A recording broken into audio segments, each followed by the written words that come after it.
ጻድቅ ይሆናል ማለት ነው። ኤኒዌይስ ካለ ሪኩዌስት ላክልን። ኔትወርክ ሊሆን ይችላል። እሺ ያ ልጅ ጠፋ እንዴ ዳኒ? ይመጣል ብለን እንደ አደራ ብለነዋል። አደራ ብለነዋል ግን አይመስለኝም። ያለ ካለ ና ተመልሰ ዶሮዋን እየበላ ነው። እሺ ቢኒያም ሰላም። ሰላም እንዴት አመሻችሁ? እግዚአብሔር ይመስገን። ከየት ቤተ እምነት ወንድም አለ? ኦርቶዶክስ ቤተክርስቲያን። ኦርቶዶክስ። እሺ ፋሲካን ለምን ነው የምታከብሩት? ኦኬ እሺ እንትን እላለሁ መለሳለሁና እስኪ ትንሽ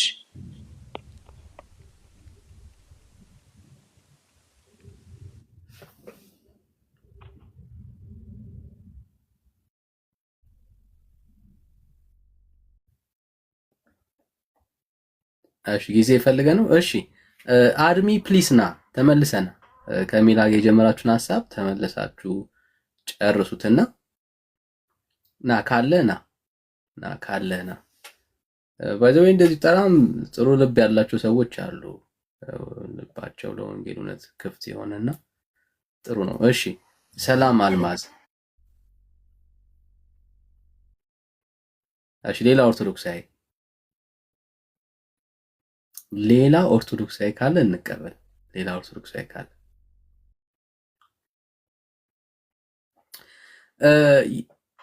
እሺ ችግር የለም። እሺ የአቡነ ገብረ መንፈስ ቅዱስ ዶሮ ነው ያኛው ከሰውዬው ሆድ ውስጥ ምናምን ፈንቅሎ የወጣ ከበላው ሆድ ውስጥ አቡዬ ላይ ተክለ ሃይማኖት ላይ ነው ያለው። አቡዬ ላይ ነው አይደል? አቡነ ገብረ መንፈስ ቅዱስ ላይ ነው አይደል ያለው ሚላት እዚህ ላይ አዎ እንዴት አምሮ ላይ ነው ያለው። ያ ለስለት የገባውን ዶሮ በልቶ ታምረኛ ሰውዬ ነው። እሱማ መወራት አለበት ዛሬ ስለ ዶሮ ከተነሳ በእውነት ዶሮዋን ቅልጥም አድርጎ በላትና በቃ ከሞተ በኋላ ወድ ውስጥ ጨዋለች ኩኩሉ ትላለች ማለት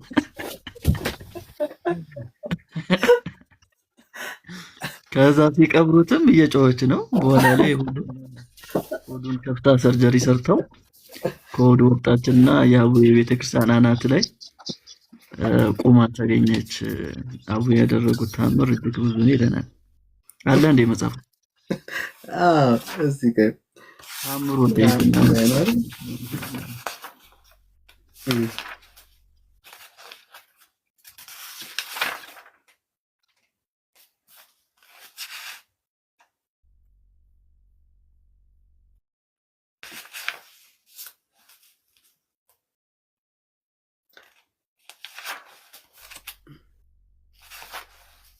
ስንተኛው ተአምር ነበር?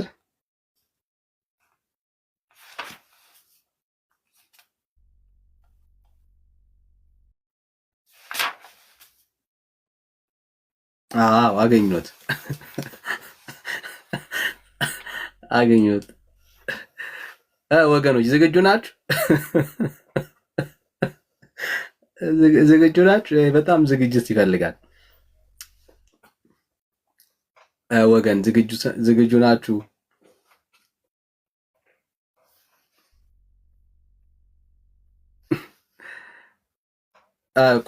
ቆማችኋል? ይነበብ። እሺ ከአንድ ወንድ ዶሮ በቀር ምንም ገንዘብ የሌለው አንድ ድሃ ሰው ነበረ። ያም ዶሮ ለአቡነ ገብረ መንፈስ ቅዱስ ሰጥቶ ነበር። ግን ያንን ዶሮ አንድ ሌባ ሰርቆ በላበት። የዶሮ ባለቤትም በ9 ሰዓት ገደማ ባጣው ጊዜ አዘነ። መንፈቀ ሌሊትም በሆነ ጊዜ ዶሮው በሰራቂው ሆድ ውስጥ ሲጮ ተሰማ። ባለ ዶሮውም ዶሮውን ሌባውን እንደበላበት አውቆ አደነቀ። እስኪነጋም ጠበቀው። ያም ሌባ ሞተና የሀገሩ ሰዎች በቤተ ክርስቲያን ቀበሩት። የሀገሩ ሰዎችም ከተቀበረበት አፈር ካለበሱትም በኋላ ያ ዶሮ በሌባው ሆድ ውስጥ ጮሆ የሀገሩ ሰዎች እያደነቁ ወደ ቤታቸው ተመለሱ። በማግስቱ አንድ ቄስ ዕጣን ለማሳረግ ወደ ቤተ ክርስቲያን ገስግሶ ሲሄድ ያንን ዶሮ ከመቃብሩ ውጭ አገኘው። ቄሱ አይቶ ወደ እርሱ ቀረበ። ዶሮ ግን በረረና በቤተ ክርስቲያን ጣራ ላይ ቆሞ፣ ቄሱም መቃብሩን አየ፣ እርሱም ተከፍቶ ነበረ። ዳግመኛ በውስጡ የተቀበረውን ሌባ አየ፣ እነሆ ሆዱ ተቀዷል። የጠራቸውም የሀገሩ ሰዎች ሁሉ መጥተው መቃብሩን አዩ፣ ተከፍቶም አገኙት። መቃብሩንም ደፍነው ሄዱ። ከዚያ በኋላ ያ ዶሮ እስከ 7 ዓመት በቤተ ክርስቲያን ጣራ ላይ ኖረ። አቡነ ገብረ መንፈስ ቅዱስ ይህንን ተአምር አደረገ ይለናል። በጣም ጌታ ይህን ዶሮ በጣም ነው ያሰቃዩት። አስበዋል። ተበልቶ ከሆድ ውስጥ ወጣ ማለት እኔ ማለት ውጦት ነው። ዶሮውን ነው የዋጠው። ሙሉን መዋጥ መቻል አለበት አይደል? መቼስ ከሆድ ውስጥ ፈንቅሎ የሚወጣው የሆነ አንድ እግሩ ወይም እንትኑ መላላጫው ምንድን ነው የሆነ የሰውነት ክፍሉን አይደለም አይደል? ሙሉ ዶሮውን ነው የበላው ማለት ነው። ሙሉ ዶሮውን ነው የዋጠው ማለት ነው። ይሄ ወይስ ከዋጠው በኋላ እዛ ውስጥ ገብቶ ይሄ ዶሮ ህይወት ዘራ ሙሉውን እንደ አካል እንግዲህ ከሞት ተነሳ ማለት ነው ሆድ ውስጥ። ይሄ ሁሉ የሆነው ዶሮ ለአቡነ ገብረ መንፈስ ቅዱስ ደግሞ ስለሰጠ ነው። እሺ በጣም የሚያዝናናን ከ7 ዓመት በኋላ ነው ድጋሚ የሞተው። በጣም የሚያዝናና ከጣራ ላይ አልወረደም። በቃ እዛው ቤተክርስቲያን ጣራ ላይ 7 ዓመት ኖረ። 7 ዓመት ኖረ። በጣም የሚያዝናና ነው። እሺ ሰላም ቢኒሻ፣ በድጋሚ እንኳን ደህና መጣ።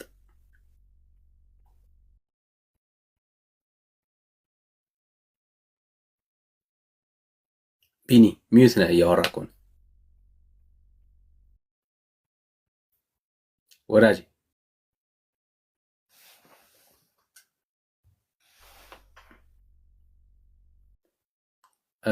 ብራዘር ሚዩት ነህ፣ እያወራ ከሆነ ሚዩት ነህ። ሰክሮ ነበር ይዛ ሰዓት እንዳላጠፋው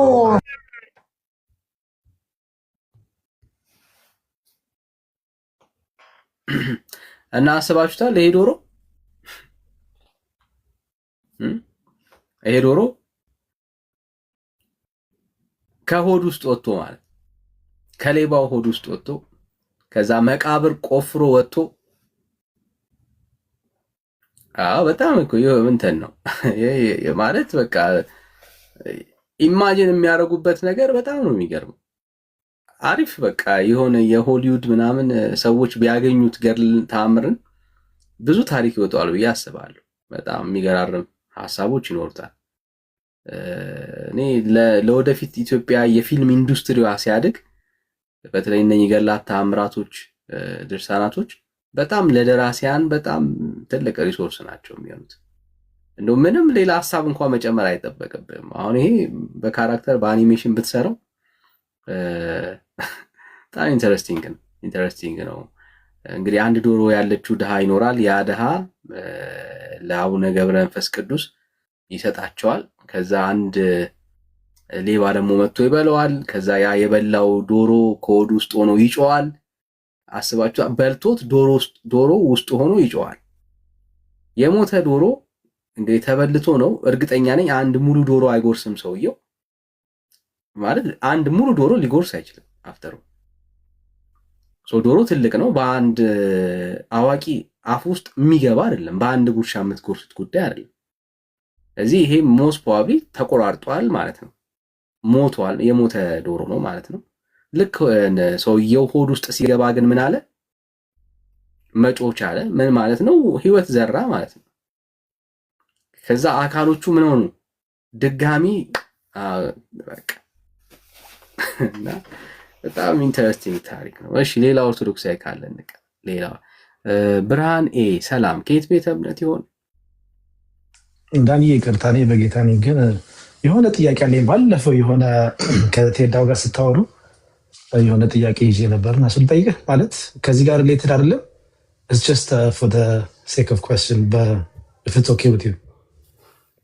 እሺ ዳይቨርት እንዳያረገን ብለን ነው ካነሳነው ሐሳብ ላይና እሺ ሌላ ገር ፐርሰናል ከሆነ አይ ማለት እንደ ምንድነው?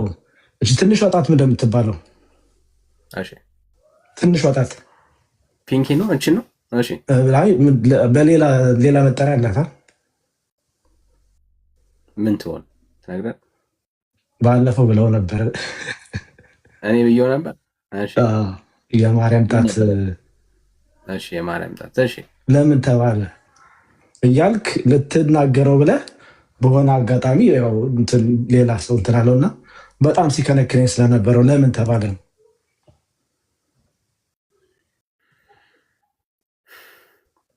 እስኪ ወደ ሜዳሪ ፈል አድርገው።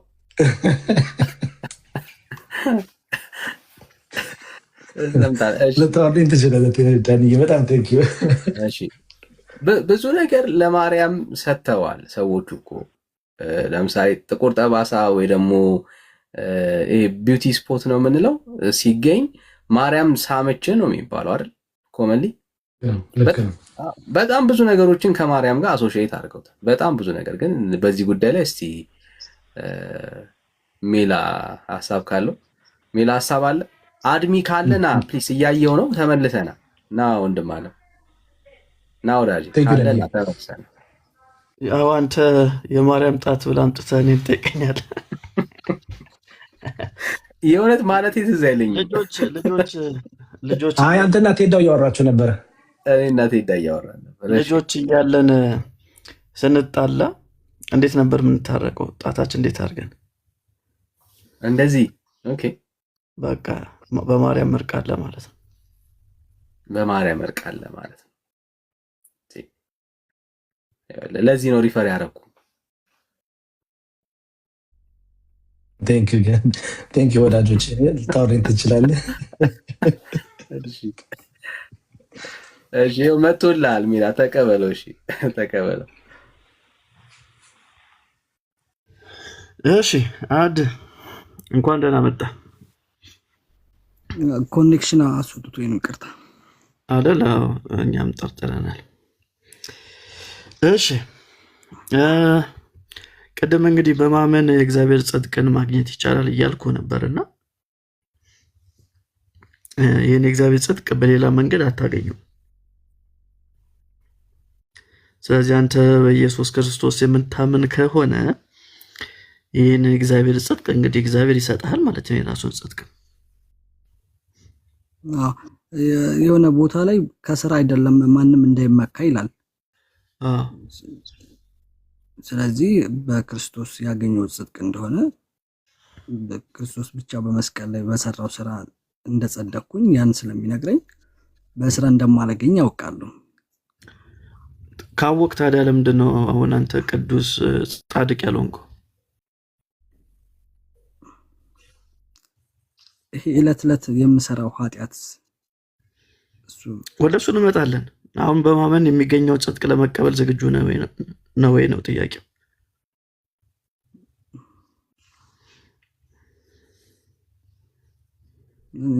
ቅድም ኮንፊውዝድ ሆኜ ያለው ግን ምንም ግራ ነው የገባኝ።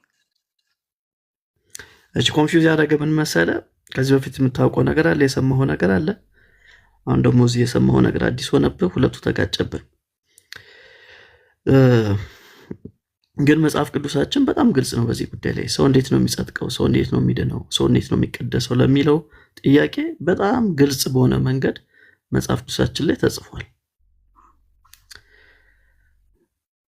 ለምሳሌ በርባንን ታውቋለህ? እስቲ ስለ በርባን ንገረኝ። ማን ነው በርባን?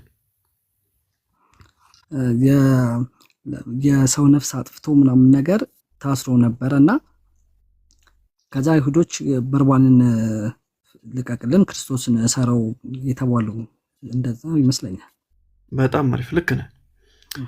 እሺ ከዛ በርባን ነፃ ወጣ?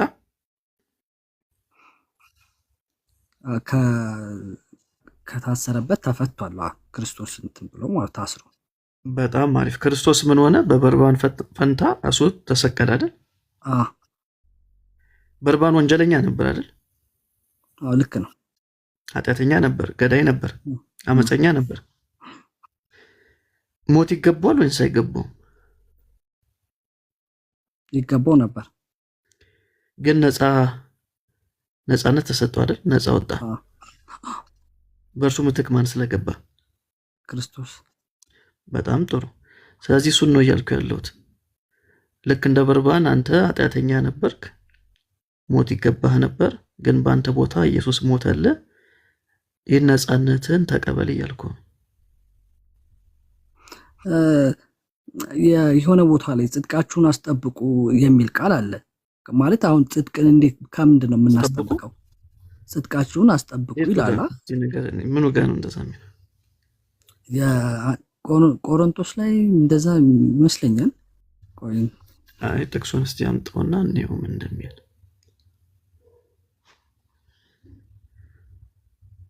ለወጣ ነው የሚሆንብኝ። ችግር የለውም ውጣና ና፣ ችግር የለውም አለን። እኛ አለን። ጥቅሱን ብታመጣውና ብናየው ጥሩ ነው። ስትወርድም ሰርች ማድረግ ትችላለህ፣ እንረዳሃለን። ሞዴሬተሮች እንዳታወርዱት፣ ብትደበቅም አያወርዱም። ኦኬ እሺ እሺ።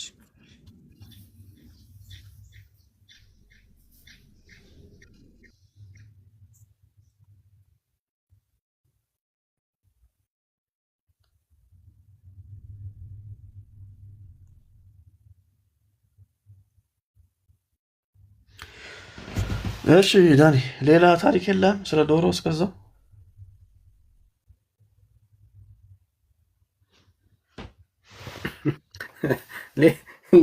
ሌላ ምን አለ? ዶሮ ሌላ ምን አለ? በጣም ከዶሮ ጋር ግን ልዩ ፍቅር አላችኋል። በተለይ ዘቤ በጣም እኮ ዶሮን በጣም ነው የሚወደው። እንዴ በጣም ከቅዳሜ እኮ የፋሲካ ታድሮ የሚበላው እኮ ዶሮ ነው።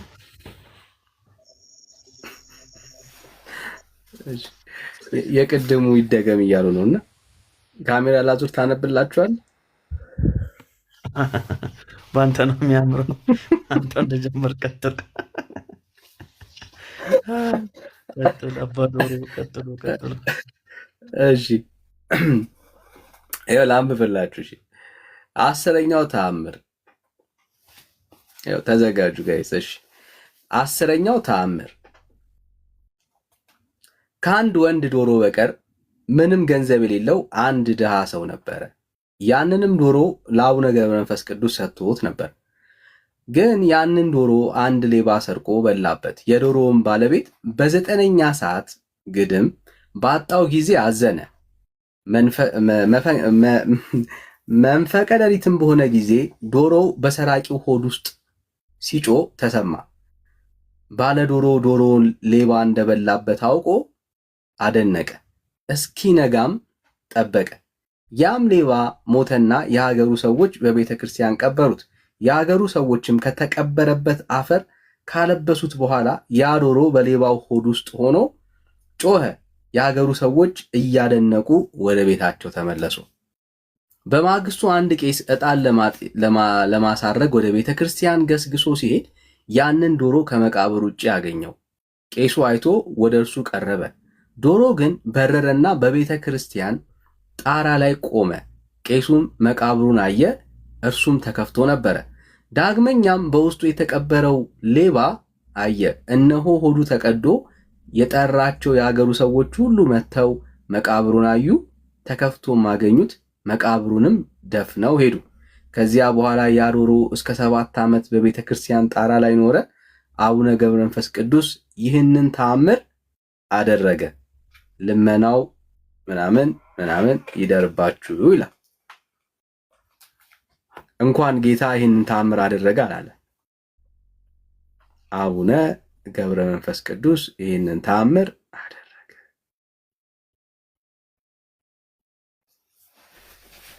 አድራጊው ማን ነው? አቡነ ገብረ መንፈስ ቅዱስ።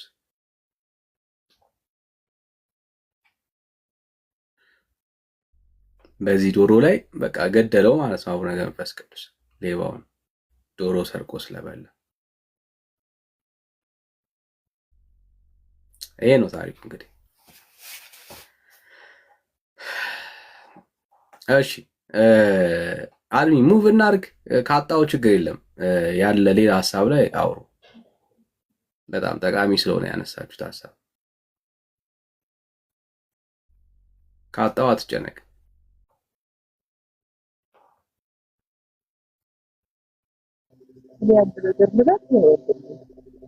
እሺ ከየት ቤተ እምነት ነሽ እህት? እሺ ቶክስ አይደለም ልጁ እንትን ሲል እናንተንም ጀስት የሆነ ሀሳብ ልጣልለት ወይ ብዬ ነው ኮንፊውዝ ሆንኩኝ ምናምን ስላለ ለዛ እኔ ፕሮቴስታንት ነኝ። ኦኬ እሺ ይጨርሱ። ያነሱት ሀሳቦች ስላሉ ይጨርሱ። ከተቻለ ካልተቻለ መውጣት ይችላል። እሺ ይጨርሱ። ኦልሬዲ እያነሳው የምታወሪውን ሀሳብ ነው ሙስ ፓብዲ ሜሎስ የሚያወራው። እኔ አንደኛ እናንተን ላመሰግን ረጋ ብላችሁ የሰውን እያዳመጣችሁ በጣም በጣም ለወጣት የሚገባውን ትስት ደስ ነው ያለኝ።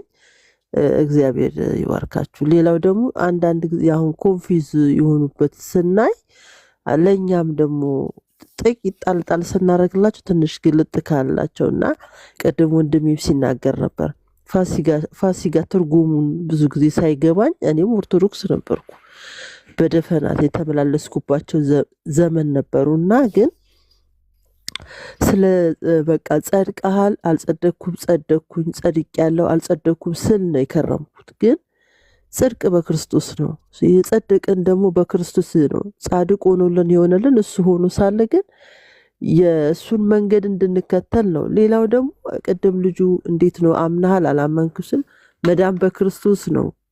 በእርሱ የሚያምን ሁሉ የዘላለም ሕይወት እንዲኖረው እንጂ እንዳይጠፋ እግዚአብሔር አንድያ ልጁን ሰጠ ይላል እና ማንም በክርስቶስ ነው መዳን ያለው። ያልዳንን ብንሆኑ በክርስቶስ ያለ ክርስቶስ መዳን አንችልም። ጽድቅ ደግሞ ጽድቃችን ክርስቶስ ነው ይላል እና ቅድም ጸድቅ ያለው አለ ከተመልሽ ደግሞ አልጸደኩም የዘላለም መንግስት ወርሳለሁ ሲለው አልወርስም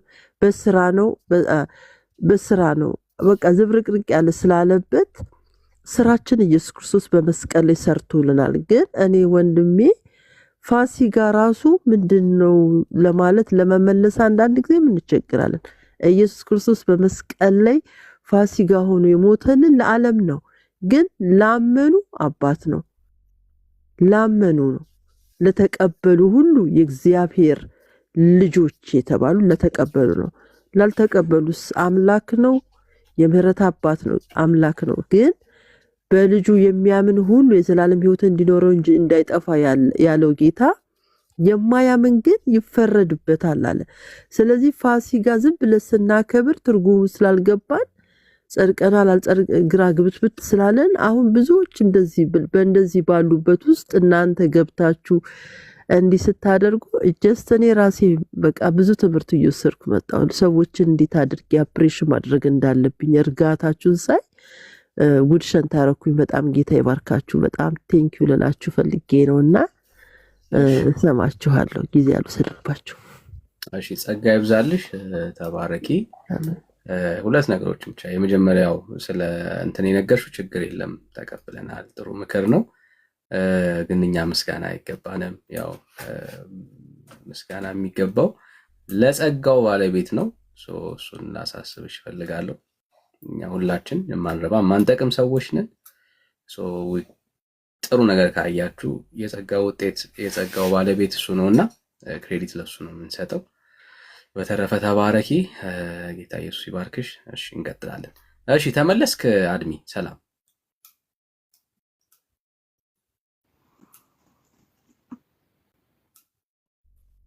በቃ አትጨነቅ፣ ችግር የለም። ከጠፋ እንትኑ ጥቅሱ ከጠፋ ችግር የለም። እሺ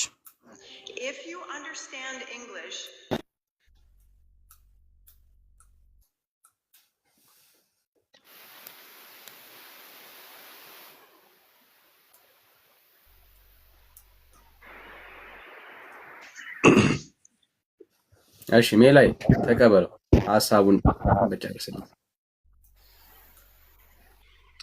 እሺ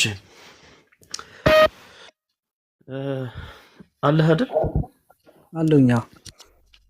እሺ እንደዛ የሚል ሀሳብ መጽሐፍ ቅዱሳችን ላይ የለም። እሺ የለም። ሜቢ ከመጽሐፍ ምናምን ከሌላ መጽሐፍ አንብበህ ሊሆን ይችላል እንጂ መጽሐፍ ቅዱስ ላይ የለም እንደዛ የሚል ሀሳብ። እንደነገርኩ እሺ አንተ ጋር ነው ያለው ድምጽ? በቃ አሁን አስተካክያለሁ። እንደነገርኩ በበርባን ፈንታ ክርስቶስ ተሰቅሎ ሙቶ በርባንን ነፃ እንዳወጣው ሁሉ በአንተም ቦታ ኢየሱስ ክርስቶስ ሙቶ አንተን ነፃ አውጥቷል። እርሱን ነው ማመን ያለብን መቀበል ያለብን።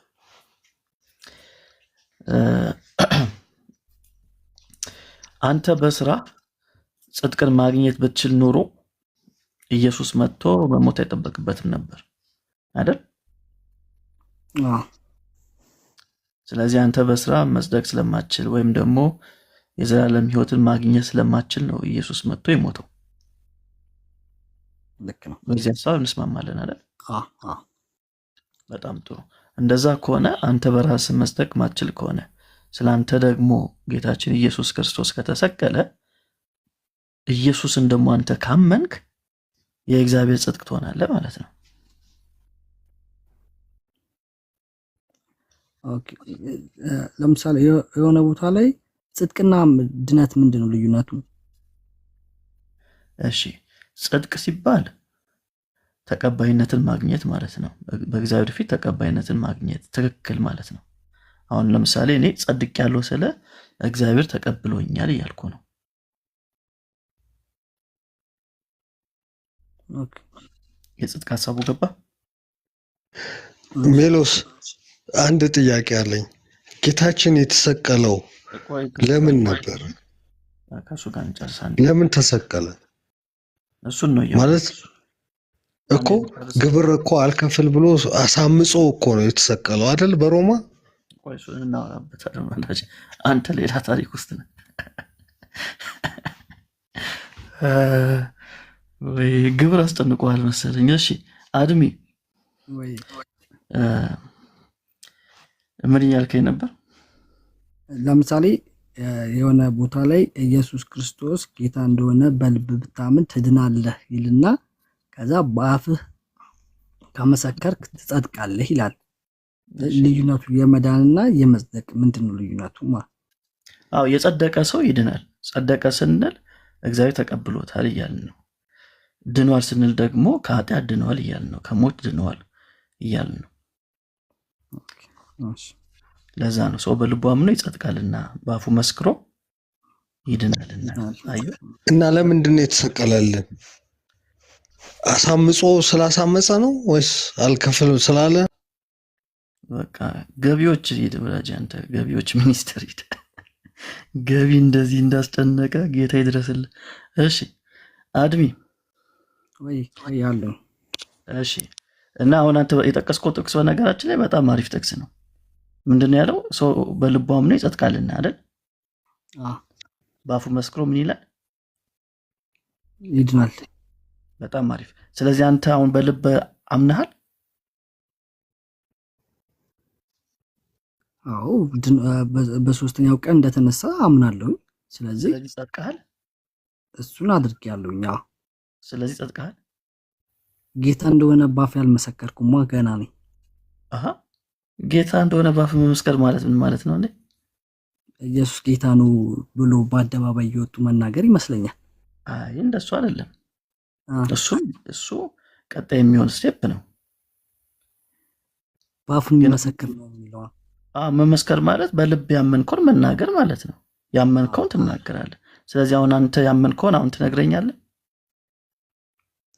እኔ ኢየሱስ ክርስቶስ እንደሞተና እንደተነሳ አምናለሁኝ።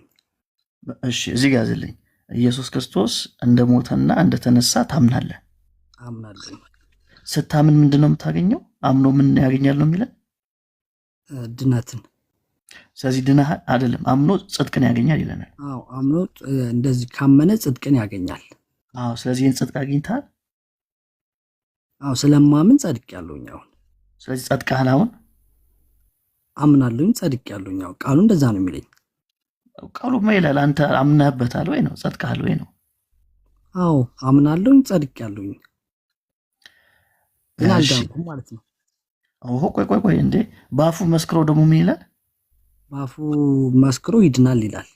እሺ ስለዚህ አሁን አንተ ይሄን ያመንከውን ኢየሱስ ጌታ ነው ስለኔ ኃጢአት ሞቷል ሞትን ድል አድርጎ ተነስቷል ብለህ ትመሰክራለህ ትናገራለህ? እንደዛ ከሆነማ ጴንጤ ነው የምባለው እንዴ? ባደረው ወጥቼ እንደዛ ካልኩ ጴንጤ ነው የምባለው። ሐዋርያው ጳውሎስ እኮ ነው ያለው ይሄን ወዳጄ። ሐዋርያው ጳውሎስ ያለህን አንተ ማንም ለምን ሰይጣን አይልህም? ሰው ምን አገባ? ጴንጤ ለገና እባላለሁ ብለህ መጽሐፍ ቅዱስ ላይ የተጻፈውን ቃል ለማለት ይከብዳል እንዴ? እና ስለዚህ ለመዳን መመስከር አለብኝ ማለት ነው። መመስከር ማለት የግዴታ የሆነ ቦታ ሄደ መናገር አይጠበቅብህም። እዚህ ውስጥ ሆነ ራሱ ኢየሱስ ክርስቶስ ያደረገልህን ነገር ይህን አምናለሁ ብለህ ኮንፌስ ማድረግ ማለት መስማማት ማለት ነው። ሌላ ነገር እኮ አይደለም፣ መስማማት ነው። ኦኬ እሺ። የመዳን መንገድ በጣም ሩቅ አይደለም። አይ በቃ በአፍና በልብ ሆኖ ነው የቀረበልህ ማለት ያው በቃ እንደውም እግዚአብሔር እንደዚህ አመቻችቶ በቲክቶክ ፕላትፎርም እየነገረን ያለው ቃሉ ይኸው እየደረሰ ነው። በልብ አምነህ በአፍ ከተናገርክ ትጸድቃለህ ትድናለህ ተብለሃል። በሚመረፍ አስር ነው እዛው ላይ ምን ይላል መሰለህ? ይሄ አሁን እኔ እናንተ ያወራነው ቁጥር 10 ነው። ቁጥር 11 ላይ መጽሐፍ በእርሱ የሚያምን ሁሉ አያፍርም ይላልና በአይሁዳዊና በግሪክ ሰው መካከል ልዩነት የለምና አንዱ ጌታ የሁሉ ጌታ ነው፣ ለሚጠሩትም ሁሉ ባለጠጋ ነው፣ የጌታን ስም የሚጠራ ሁሉ ይድናልና ይላል። አያውረን ታዲያ ልክ ከሆነ ለምን አትስማማም? አይ በዚህ ቃል ምንም የማልስማማበት ነገር የለም። እስማማለሁኝ። ከተስማማህማ መጽደቅን ማረጋገጥ አለብህ፣ መዳንን ማረጋገጥ አለብህ። እያወራን ያለነው እኮ ቲዮሪ አይደለም፣ ህይወት ነው። ልክ ነው አይደል?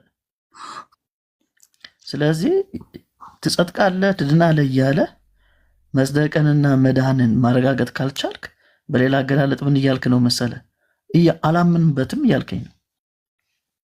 አይ በጣም ቀላል ሆነብኝ ብዬ ነው እንጂ ማለት አሁን ኢየሱስ ክርስቶስ ጌታ እንደሆነ ማመንና ከዛ ሞቶ መነሳቱ እነኚህ ሁለት ነገሮች ጽድቅና መዳንን የሚሰጡኝ በጣም እምልህ እንደዛ አይደለም። አሁን ያለሁበት ነገር እንደዛ አይደለም ትምህርቱና በጣም ቀላል ነገር ሲሆንብኝ ነው ትንሽ ግራ የገባኝ። እንዴ በጣም ቀላል ነው እሱ እኮ ነው ደስ የሚለው። ግን ቀላል የሆነው ከባዱን ዋጋ ጌታ ኢየሱስ ክርስቶስ ለከፈለልን ነው። እኔ ለአንተ ስጦታ ብሰጥ አንተ ስጦታው የምትቀበለኝ በነፃ ነው አይደል? ግን እኔ ስጦታውን በገንዘብ ነው የገዛሁት። እኔ ገንዘብ አውጥቼበታለሁ፣ አንተ ጋር ግን ሲደርስ ነፃ ሆነ። ልክ እንደዛው ጌታ ኢየሱስ ዋጋ ከፍሎልሃል፣ አንተ ጋር ግን ሲመጣ በነፃ ነው የምትቀበለው። እሺ ታዲያ የሆነ ቦታ ላይ እምነት ያለ ስራ ከንቱ ነው የሚለው ምንድን ነው? እሱ ላይ እመጣልሃለሁ። አሁን እዚህ ሀሳብ ላይ በደንብ እናወራና ከዛ ወደዛ እንሄዳለን። ምንም ችግር የለውም። ሜሎስ አሁን ያወራነው ላይ ምንም ጥርጥር የለኝም። ማለት በቃ ክርስቶስ እንደሞተና እንደተነሳ አምናለሁኝ። ስለዚህ ጸድቄያለሁኝ፣ ያን አምናለሁ። በአፉ መስክሮ ይድናል የሚለውን ደግሞ ለመዳን ነገ በአፌ መመስከሬ እመሰክራለሁ ማለት ነው። ነገ አይደለም እኮ ወዳጄ፣ የሆነ ቦታ ሄደህ እኮ መመስከር አይጠበቅብህም። እሱን እኮ ነው እያልኩ ያለሁት። ይህን ያመንከውን ነገር አሁን ኢየሱስ ክርስቶስ ስለእኔ እንደሞተ እንደተነሳ አምናለሁ፣ እሱ ጌታ ነው ብለህ ከተናገርክ አለቀ ጉዳዩ። ኢየሱስ ክርስቶስ ጌታ ነው፣ ለእኔም ሞቶልኛል ማለት በአሁኑ ሀሳቤ ግን ምንም እንትን የለኝም። አምናለሁ፣ ቃሉን እቀበላለሁ። ግን ቃሉን ትቀበላለህ፣ ግን መዳንን እርግጠኛ አይደለም። በጣም ቀላል ሲሆንብኝ ትንሽ ግራ ገባኝ። መጽሐፍ ቅዱስ ይዛል ይዣለሁኝ። ስልኬን እንትን ማድረግ እችላለሁኝ። ዙም እንትን ብዬ መክፈት ማንበብ ትችላለህ? አዎ እችላለሁኝ። እስቲ አንድ ጥቅስ ልስጥና ብታነበው ደስ ይለኛል። እሺ እስቲ ሮሜ ምዕራፍ 10 ቁጥር 8 ላይ ያለውን አንብበውና ኦኬ። እንጀራውንም አንስቶ አመስግኖ ቆርሶ ሰጣቸውና ስለ እናንተ የሚሰጠው ሥጋዬ ይህ ነው፣ ይህንንም ለመታሰቢያ አድርጉት አለ። አለቀ። ይኸው እንዲሁም ከራት በኋላ ጽዋውን አንስቶ ይህ ጽዋ ስለ እናንተ በሚፈሰው በደም የሚሆን አዲስ ኪዳኔ ነው። ታዲያ ከዚህ በኋላ አሁን የመጀመሪያው እሱ ሲበላ ነበረ፣ ሲጠጣ ነበረ፣ እነሱ የሚያደርጉትን ያደርግ ነበር። ግን ያ ስርዓት አይኖርም። እኔን አሁን ልትበሉኝ ብትፈልጉ ደሜን እኮ ቀድሳ እሱ አመሰገነ ይላል። ክርስቶስ እያስተማረ ከቃሉ አውራ ብራዘር፣ ከኪሳ ከቃሉ እኮ ነው፣ ከቃሉ ነው። ክርስቶስ ከራሴ ጨምረህ በፍጹም አትችልም። ምክንያቱም እሱ ሰው አንተ ግን እየጨመርክ እኮ ነው ያለው ወዳጄ፣ አንተ ከኪስ እየጨመርክ ነው ያለው። ምንም ይህ ጽዋ ስለ እናንተ በሚፈሰው በደም የሚሆን አዲስ ኪዳን ነው አለ። ለምን አድርጉት አለ? አልተቀየረም አልካ። ጽዋውን የተቀየረ ነገር የለም። የተቀየረ ነገር ካለ አሳየኝ። ጌታ የተቀየረ ነገር አልተናገረም፣ ሐዋርያቶች አልተናገሩም። ጌታም ያንኑ ወይን ብሎ ጠርቶታል። ምንም ያለው ነገር የለም። የተናገረው የተጨመረ ነገር ተባረከ ደም ነው አለ።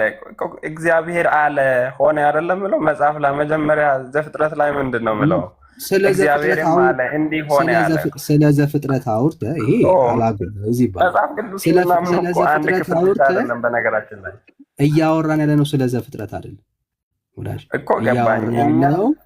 ስለዚህ እዚህ ቦታ ላይ ጌታ ለወጠው የሚል አሳይ። የእግዚአብሔርን ቃል ምን ተረጉሞ በምንድን ነው ወንድም አለ? የእግዚአብሔርን ቃል ምን ተረጉሞ በምንድን ነው? መተርጎም ማለት የሌለውን መጨመር ማለት አይደለም ብራዘር። እዚህ ክፍል ላይ የተለወጠ ነገር የለም። በሌለ ነገር ላይ አለ ብለን ግግም አንልም። አልለወጠውም። የተቀየረ ነገር የለም። ይኸው የተቀየረ ነገር አለ። እንጀራም ምን አለው? ስጋዬ ነው አለ። እንደገና ጽዋውንም ደሜ ነው አለ። ታዲያ ይህን እንዴት ልል ቻለ? ጥሩ። አሁን ጥያቄ ያለህ እንጂ መልስ የለም። ልመልስልህ፣ ችግር የለም። ቆይ አንዴ። አሁን ጥያቄ ነው ያለህ። አየህ፣ እንዴት አለ ነው እያልክ ያለው። እሱን እኮ ነው እያወራን ያለ ነው። ይሄ ቃል ሜታፎሪክ ነው። ምን ማለት ነው? ምሳሌያዊ ሐሳብ ነው በውስጡ ያለው። ምንድን ነው እያለ ያለው? ኦኬ፣ ቂጣዬ ነው ሲል ሊትራሊ፣ ስጋዬ ነው ሲል ሊትራሊ፣ ስለዚህ ስጋ እያወራ አይደለም ብራዘር። ይሄንን ብሉት እያለ አይደለም። ምሳሌያዊ ነው። የምኑ ምሳሌ ነው? እንጀራው የስጋው ነገ ላይ ዕለተ ዓርብ ላይ የሚቆረሰው የስጋው ምሳሌ። ኦኬ፣ ወይኑ ዕለተ ዓርብ ላይ የሚፈሰው የክርስቶስ ኢየሱስ ደም ምሳሌ ነው። ኦኬ፣ እሱ ሁለቱንም መብላት ማለት ምን ማለት ነው አለን? ይሄው ለመታሰቢያ የምታረጉት ጉዳይ ነው። አዮ፣ ለምንድን ነው ስለመታሰቢያው የሚሆነው? ዕለተ ዓርብ ላይ የሚፈስ ለብዙዎች ኃጢአትና በደል ይቅርታ ለማስገኘት የሚከፈል ዋጋ አለ። የእሱን ዋጋ የምታስብበት ነው። መቼ? ዛሬ ማለት ነው። ዕለተ ሐሙስ ላይ ለነገ ማለት ነው።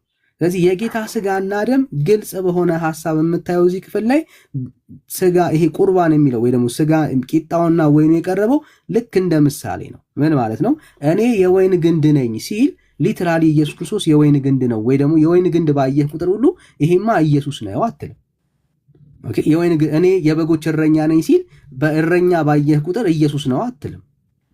አየህ፣ ልክ ቆይ አንዴ ብራዘር፣ ለዚህ ነው ልክ ባየህ ቁጥር እረኛ ባየህ ቁጥር ኢየሱስ ነው እንደማትል፣ ወይን ግንድ ባየህ ቁጥር ኢየሱስ ነው እንደማትል ሁሉ ቂጣና ወይንም ባየህ ቁጥር አትልም ማለት ነው። ምንድን ነው እያለ ያለው? ይሄ የጌታ ስጋና ደም ለምንድን ነው የቀረበው? ለምሳሌ የቀረበው ወይ ደግሞ ያንን እውነት የምትረዳበትና ለመታሰቢያ የምታደርግበት ሚስጥር ነው። መንፈሳዊ ነገሮችን የምንካፈልበት የጌታ ስጋና ደም ለመታሰቢያ የምታውለው ነው። ይሄንን ለመታሰቢያ የሚለው ሐሳብ እዚህ ጋር ብቻ ነው የቀረው አይደለም። ሐዋርያቶች ራሱ ጌታ ካረገ በኋላ ይሄንን የጌታ ስጋና ደም የሚወስዱበት ምክንያት ምንድን ነው? ለመታሰቢያ ነው የሚወስዱት። ምንም የተለየ ነገር የለም። ይሄንኑ ነገር ለመታሰቢያ ነው የቀጠለው። ሐዋርያው ጳውሎስ ለቆሮንቶስ ቤተክርስቲያን ሲጽፍ እያወራ ያለው ለመታሰቢያነት ነው። ሐዋርያቶች የወሰዱት ለመታሰቢያ ነው። ጌታ የተናገረው ለመታሰቢያ ነው። የዘላለም ሕይወት ለማግኘት እንድትረዳው እንደዛ ካልከኝ ለመታሰቢያ ከሆነ አርብ ቀን መሰቀሉ ለምንድን ያስፈለገው? ታዲያ ዋናው እሱ ነው ብራዘር። አርብ ዕለት እኮ በተሰራው ስራ ነው ሰዎች የዳኑት። ይሄ ቃል ግን ያንን ለመተንበይ እንጂ ጥቅም የለው ማለት ነው። ዕለተ ሐሙስ ላይ ነው እንዴ ታዲያ ሰዎች የዳኑት? ቆይ አይ ዕለተ ሐሙስ ላይ በዕለተ ሐሙስ በቂጣውና ካነሳው ሀሳብ አንድ ጥያቄ ልጠይቅህ። ዕለተ ሐሙስ ጥያቄ እየጠየክ ነው ያለው እኮ። አይ እያስረዳኝ ስለሆነ እየተረዳው ነው።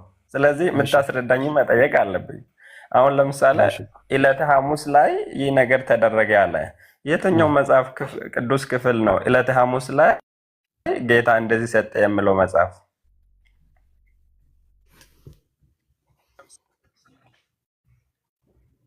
እሱን አሳየኝ። ዕለተ ሐሙስ ምለውን። እሺ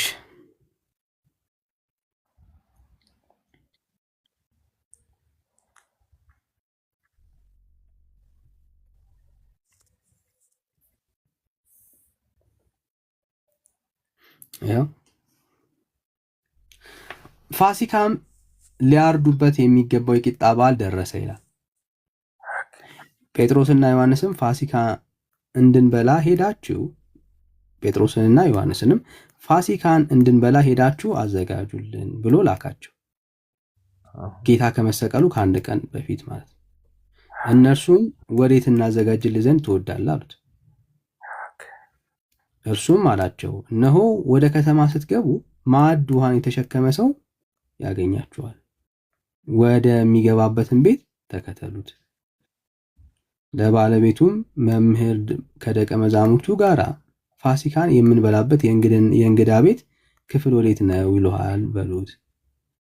ያም በደብር ላይ ያለውን የተነጠፈ ታላቅ አዳራሽ ያሳያቸዋል።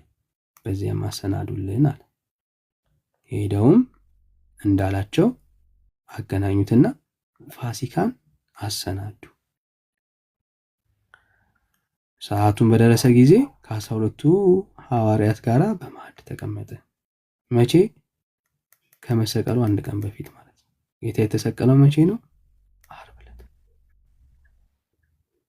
ሐሙስ ዕለት እየተደረገ ያለው መቼ ነው? ይሄ ሐሙስ ዕለት። በሐሙስ ላይ አሁን ከራሴ ሀሳብ ጋር ተጋጨ። ሐሙስ የሚል ቃል አለ ቃል በቃል ስለ መቼ ነው እያወራ ያለው? ከሆነ ቅድም ቁርባን የሚባል ቃል መጽሐፍ ቅዱስ ውስጥ የለም አልከኝ። ቁርባን እኮ አዲስ ነገር አለ መስዋዕት ነው አልኩ። አይ ይሄ መጽሐፍ እኮ አያውቁም አልክ። ሐሙስ የምለውንም መጽሐፍ አያውቁም። የት አመጣው? መቼ እንደሆነ አታውቁትም ነው? መቼ እንደሆነ ሐሙስ አይልም። ቃል በቃል ሐሙስ አይልም። ጌታ የተሰቀለው መቼ ነው? እሺ ችግር የለም። ጌታ የተሰቀለው መቼ ነው? እኛ እኮ በቤተ ክርስቲያናችን ከመጽሐፍ ቅዱስ የሚያብራሩ መጽሐፎች ብዙ አሉን። እኛ መጽሐፍ ቅዱስ ብቻ አንልም። የቤተ ክርስቲያን የተሰቀለው መቼ ነው ያልኩህ ብራዘር። እሱን እኮ ከመጽሐፍ ቅዱስ ቀጥታ ማግኘት አልቻላችሁም። ቀጥታ ለምን ሳታገኙ እኛ ደግሞ ቃል ስናመጣ ይሄ እኮ መጽሐፍ ቅዱስ ወይስ የለም ትላላችሁ። አሁን ደግሞ እሺ ቃል በቃል ነው ያልኩህ ብራዘር። ይሄ እኮ የቤተ ክርስቲያን የኦርቶዶክስ ቤተ ክርስቲያን ካላንደር ነው የምንጠቀመው። ስለዚህ ያ ካላንደር ምንድን ነው የምለው? ዓርብ ነው የምለው። ያንን ካላንደር ግን አትጠቀሙትም። መቼ ነው ጌታ የተሰቀለው? ዓርብ ቀን። መጽሐፉ ዓርብ ቀን ጌታ እንደተሰቀለ ያወራል ወይ? አይናገርም። መጽሐፍ ቅዱስ ብቻ አንልማ። መጽሐፍ ቅዱስ ብቻ አንልም። ባያወራ እንኳን መጽሐፍ ቅዱስ ብቻ ካልን ብዙ የሚፋለሱ ነገሮች ስላሉ ካላንደር የመጣው እኮ የአሁኑ የቅርብ ጊዜ ካላንደር ነው። ግን የነበረው ታሪክ ከ2000 ዓመት በፊት የነበረው ታሪክ ነው። ይሄን እንዴት እናስማማ? አሁን መጽሐፍ ቅዱስ ውስጥ የሌለ ቃል አይጠቅምም ብለሃል። ቁርባን ብዬ ቅድም ስጠይቅ ቁርባን የሚባል መጽሐፍ ቅዱስ ውስጥ የለም ማለት። አሁን ደግሞ ሐሙስ ብለህ አወራ። ሐሙስ የሚባል ቃል እኮ መጽሐፍ ቅዱስ ውስጥ የለም። አንድ ቀን በፊት ካልከው ቅዱስ ዳዊት ምን ይላል? እግዚአብሔር አንድ ቀንና የሰው 1000 ዓመት እኩል ነው ይላል እኮ። ታዲያ ይሄን እንዴት እናግባባው? አንድ ቀን ሐሙስ ነው ካልክ ቅዱስ ዳዊት ቃል የተናገረበትን ቃል የእግዚአብሔር ቆጠራና የሰው ቆጠራ እኩል እንዳልሆነ ቅዱስ ጴጥሮስም ተናግረዋል። ስለዚህ ይሄን እንዴት ታስማማለህ? እሺ ለምጠይቅ ጥያቄ አሁን የምታወራውና የምታወራው ሀሳብ ምንም የማይገናኝ ነው ላሳይ። ኦኬ በደንብ እንድትረዳው ማለት ነው። ስለ ክርስቶስ ኢየሱስ መቼ እንደሞተ እና መቼ ከሙታን እንደተነሳ ሰንበት የሚገባው መቼ እንደሆነ በእስራኤል ሕግ ታውቃል? ሰንበት የሚገባው መቼ ነው? ሰንበት የሚገባው እሱ እኮ አቆጣጠር ዕብራይስጥ ነው። ከ11 ሰዓት በኋላ የነገ ቀን ይቆጠራል። እኔ የማን ነው አላልኩም። መቼ ነው የሚገባው ነው ያልኩት እኮ። ነገ አሁን ቅዳሜ ከሆነ እነሱ በሰንበት ቅዳሜ አይደለም የሚያከብሩት። ስለዚህ ከ40 11 ሰዓት በኋላ ይገባል። እሺ ጌታ መቼ ነው የተሰቀለው? የተሰቀለው ዓርብ። እሺ ዓርብ መሆኑን በምን አወቅ? እኛ እኮ የቤተ ክርስቲያን ካላንደር አለን አልኩ እኮ። እኛም መጽሐፍ ቅዱስ ብቻ አንልም። አሁን ከአምስቱ ሶላዎች ውስጥ ፕሮቴስታንት መጽሐፍ ቅዱስ ስለአንተ ነው የጠየኩህ እኮ። እኔ አሁን ስለኔ ስትጠይቀኝ ከዛ ስለኔ እናወራለን። እኔ አሁን አንተን ነው የጠየኩህ። ስለኔ ኦርቶዶክስ ጥርት ያለ ካላንደር አላት። እሑድ ቀን እንዴት ነው ሁሌ ፋሲካ የሚሆነው? ለዛ ነው በዛ ነው የምንተዳደረው። ይሄ ደግሞ እንትን ነው ካላንደር ነው። ዓርብ ቀን ያችን እንዳይለቅ ተደርጎ የተሰራ አሁን የምንጠቀመው ካላንደር አለን እኛ። መጽሐፍ ቅዱስ ብቻ ደግሞ አንልም። ወዳጅ እኔ የጠየቅኩህ አሁን ኢየሱስ ክርስቶስ አሁን የተሰቀለበት ዕለተ ዓርብ መሆኑን መጽሐፍ ቅዱስ ላይ አያስረዳም እያልከን ያለው? አስረዳም አላልኩም። አሁን ዕለተ ሐሙስ ላይ ይህንን ስርዓት ፈጸመ አልክ። ዕለተ ሐሙስ ላይ የሚል ቃል በቃል አሳየኝ ከመጽሐፍ ቅዱስ። ለምን ቅድም መስዋዕት ቁርባን ማለት መስዋዕት ነው ስለ የመጽሐፍ ቅዱስ አያውቀውም እናንተ የፈጠራችሁት ነው አልከኝ። አሁን ደግሞ ሐሙስ ነው አልከኝ። ሐሙስ ካልከኝማ ይሄ መጽሐፍ ቅዱስ ቃል አይደለም ከየት አመጣሁ አልኩ። እሺ ከየት እንዳገኘው ላሳየ አልኩ። እሺ ይሄው የቅድሙ ሀሳብ ላይ ነው አሁንም ድጋሚ የምንሄደው ማለት ነው። እሺ አሁን በደንብ ስማኝ እንዲገባ። ሐሙስ የምትለው ቃል በቃል ብለኸኛል እኮ። ቃል በቃል መጽሐፍ ቅዱስ ቃል በቃል ያልኩህ ምንድን ነው? አሁንም እያወራን ያለ ነው ስለዛ ቃል ነው። በደንብ እንድትረዳው ማለት ነው። ቃል በቃል ማለት ኦልሬዲ ያ ቀን መቼ እንደዋለ በደንብ ይታወቃል፣ በደንብ ይገኛል። ስለምናወራው ቀን ማለት ነው። ኦኬ የምናወራው ቀን የት መቼ እንደሆነ በደንብ ይታወቃል። ጌታችን ኢየሱስ ክርስቶስ ይህንን ሄዳችሁ አሰናዱልኝ ያለው ከመሰቀሉ አንድ ቀን በፊት ነው። ይሄ መቼ ነው ማለት ነው? አንድ ቀን አልከኝ። አንድ ቀን መጽሐፍ ቅዱስ ውስጥ ደግሞ ምን ይላል? የእግዚአብሔር አንድ ቀን ለሰው 1000 ዓመት ነው ይላል እኮ መጽሐፍ። ስለዚህ የትኛው አንድ ቀን ነው የምንለው? መጽሐፍ ቅዱስን በመጽሐፍ ቅዱስ አይደለም ምን ተረጎመው? ስለዚህ ወዳጅ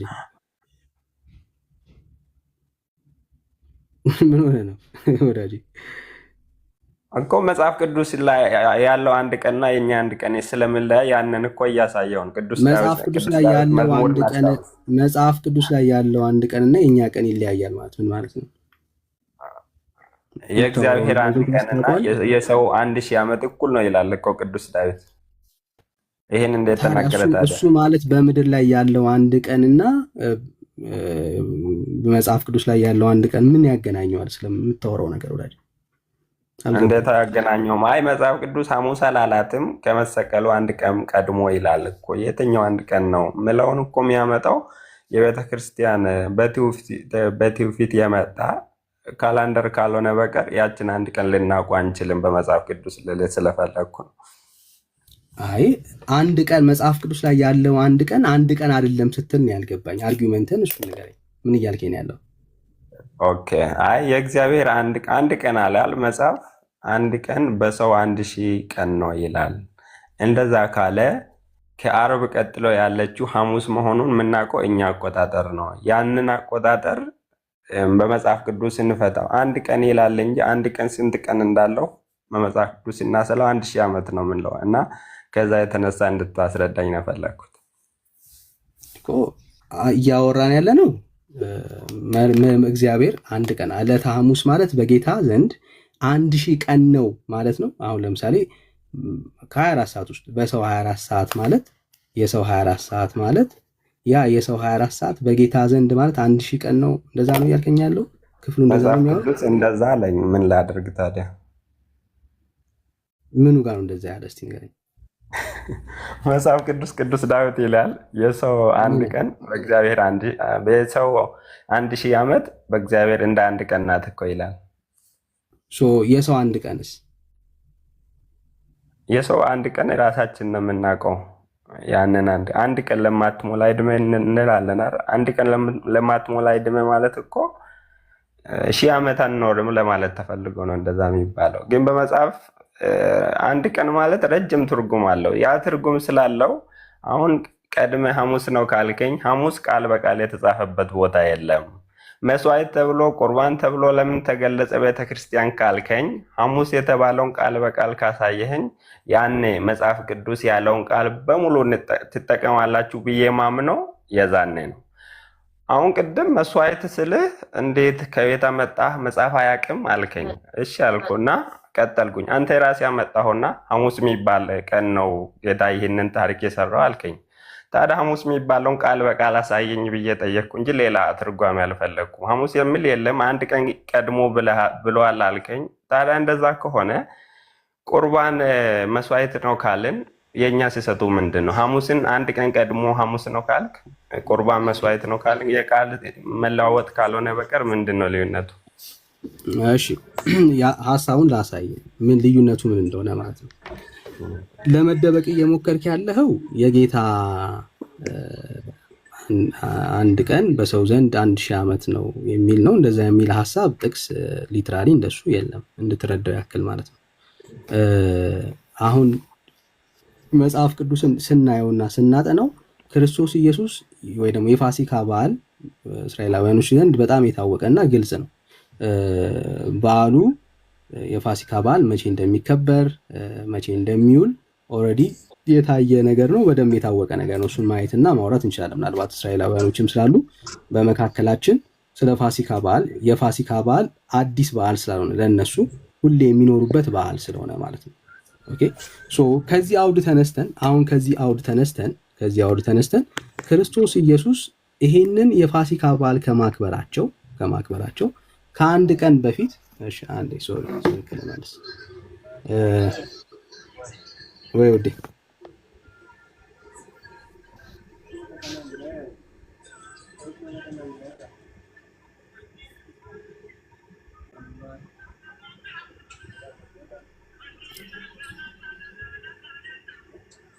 እሺ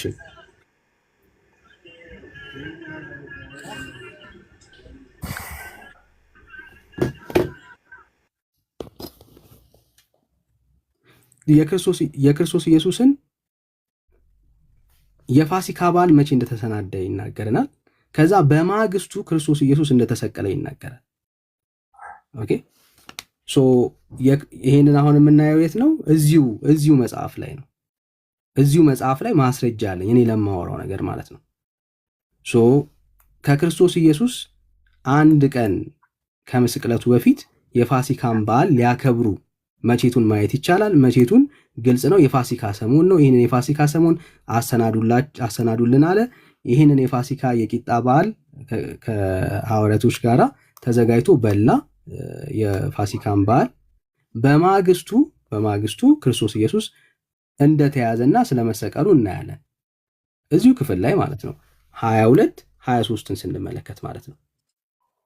ኦኬ ሶ ይሄኛው ክፍል የሚናገረው ስለ ክርስቶስ ኢየሱስ የተያዘበት ቀንና የሞተበትን ቀን ማየት እንችላለን ማለት ነው። ኦኬ ሶ ይሄኛው ከዚሁ ክፍል ላይ ነው እያወራን ያለ ነው። ስለ አንተ ግን ስለ አንተ በደም ስማኝ። ስለ አንተ መባ ሳይሆን ሶሪ ቁርባን ስለሚለው ኮንሰፕት ግን በአውድ ደረጃ በእንደዚህ ደረጃ ልታሳየን አትችልም። ሶሪ አንዴ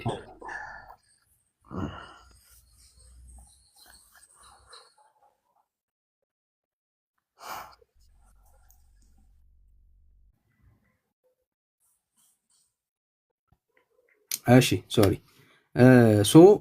በአውዱ ደረጃ ሄደን ማየት እንችላለን። ቁርባንን እዚህ ውስጥ ፈልገን ግን አናገኘው። ቁርባን የሚል ኮንሰፕት መጽሐፍ ቅዱስ ውስጥ ከጌታ ስጋና ደም ጋር ተገናኝቶ አይታወቅም። አይ አለ በአውዱ ደረጃ ማሳየት እችላለሁ ካልክ በደስታ ነው መቀበል ካለ እንቀበልሃለን። ግን የጌታ ስጋና ደም በአውድ ደረጃ በሐሳብ ደረጃ መጽሐፍ ቅዱስ ውስጥ በቁርባን መልኩ የተጻፈበት ሐሳብ የለም። የጌታ ስጋና ደም ልታሳየኝ አትችልም። ኦኬ አይ አሁን እኮ ይሄ እኮ የቃላት ጉዳይ ነው። ሐሙስ አላላት ትምህርትን የጠየቁ ነው። ቃላት አይደለም። ትምህርት እየነገርኩ እኮ ነው። አንዴ ስማኝ። ቃላት ብለህ አይደለም የምታወራው። ትምህርትን የጠየቁ እኮ ገባኝ። ለመሰለህ ያልኩ መጽሐፍ ከማን ነው የተወረሰው ካልከኝ ትራንስሌት የተደረገው ከግዕዝ ነው። ቃሉ እኮ የግዕዝ ስለሆነ ተምታታብን እንጂ እኔንም ጭምር አሁን ግዕዝ ስለማልችል ማለት ነው። ቃሉ ነው። አሁን ለምሳሌ ከእንግሊዝኛ ስለተተረጎመ ያ እንግሊዝኛው ቀጥታ ቢጠቀመው ቃሉ ልክ አይደለም አይባልም። ምክንያቱም ትራንስሌሽን ሲደረግ ቀጥታ የሚመጣ ስለሆነ ትምህርት ነው እየጠየቅኩ ያለሁት ስለ ቁርባን ትምህርት። ቁርባን የሚለውን ሐሳብ የጌታ ስጋና ደም ሊሆን እንደማይችል ሊሆን ይችላል ብለህ የምታምን ከሆነ በማስረጃ ያሳየን። የለም ነው እያልኩኝ ያለሁት። አሁን እንዳልከው ባሳይ ታምናለህ? እንዳልከው አንተ አሳየን። አሁን ከዕለት አንድ ቀን ቀድሞ ሐሙስ ነው አልከኝ። በዛም አውድ ባሳይ ታምናለህ? አንተ አሳየኝ። እኔ መገለጬ ነው የማሳየህ እኮ ነው ያለኝ። አንተ አሳየኝ ካለ በደስታ ነው የምቀበለው። አፍተን አሁን ምንድነው ስጋዬን የሚበላ ደሜን የሚጠጣ የዘላለም ሕይወት አለው ካለ የሚበላ የሚጠጣ መብላቱና የመጠጣቱ ቁርባን ሂደት ምን ይባላል? ቁርባን ነው የሚባለው። ከዛ ውጭ ምንም አዲስ ነገር ማስረጃ እንደዚህ ነው የሚባለው ብሎ ዮሐንስ 6:54 ላይ ምን ነው? ማስረጃ 6:54 ላይ ምን ይላል? ያለው ቁርባን ነው የሚባለው ስትል ቁርባን እንደዛ የተባለበትን ማስረጃ አስተ ቁርባን ማለት እኮ ስጋና ደም የምትቀበልበት ፕሮሰስ ምን ይባላል? ቁርባን ነው። ያን ፕሮሰስ ነው ለመግለጽ የተፈለገው። አይባልም ተብሎ አያውቅም። መጽሐፍ ቅዱስ ውስጥ ተብሎ አያውቅም። በቃ እንደዛ ከሆነ ቁርባን የሚለው ቀጥታ የለም ካልክ እኮ ሐሙስ የሚባል ነገርም እሱማ አሳየው እኮ ዳጅ። አሁን ትምህርት ግን አንተ ለምታወራው ሐሙስ ብሎ ቃል በቃል አላመጣውማ። አንተ ተረጎምክልኝ ሰማሁ። እኔ አልተረጎምኩም።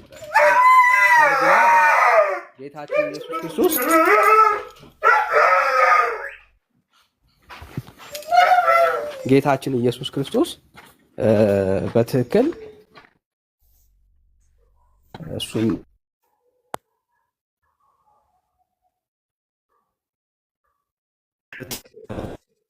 አይተናል።